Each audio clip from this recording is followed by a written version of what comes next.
Hey, how's it going everybody? In today's video, I'm going to show you how we can include audio in a web page using HTML. You'll need some audio files to work with.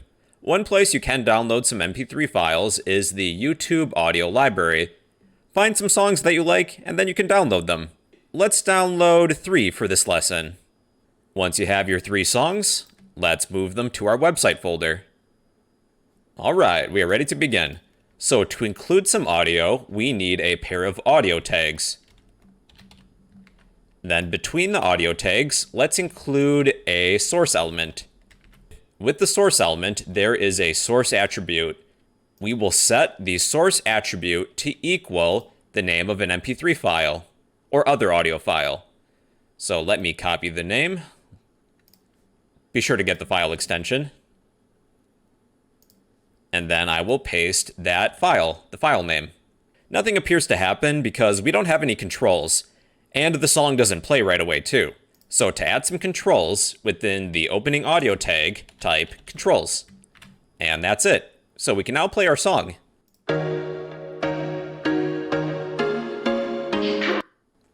Or you can mute it, fast forward it, rewind it, set the playback speed, whatever.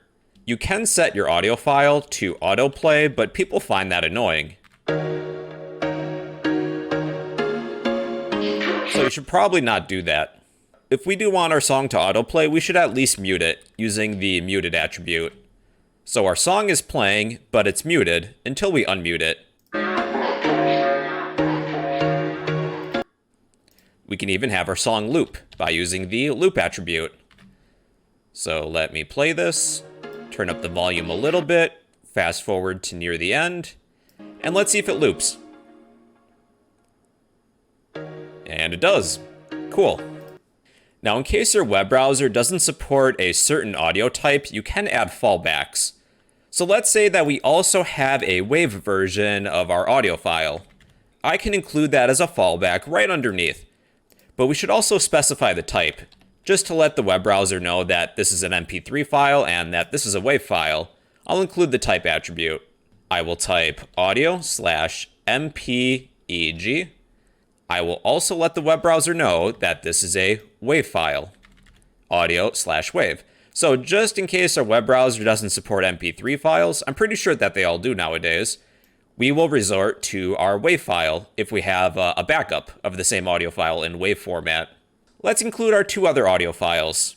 So again, we need a pair of audio tags.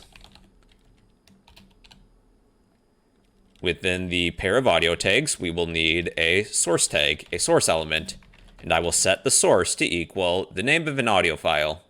So let's copy the name of our second audio file, including the extension, add some controls, and there's our second song. Let me pause the first one.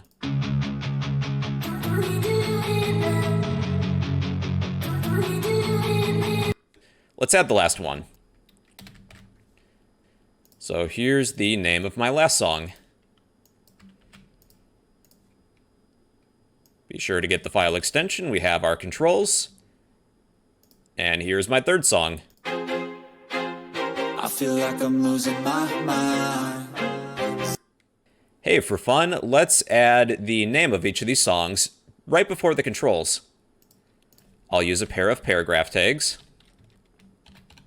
Then I will copy the name of the song and sandwich the name between the paragraph tags. So that's the name of my first song. Let's do this again with the second song. And the third.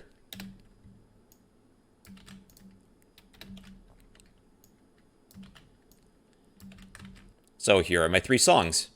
Just to make everything a little more organized, I'm going to create a music folder within my website folder to hold all of my audio files. I will create a new folder. I will name this music.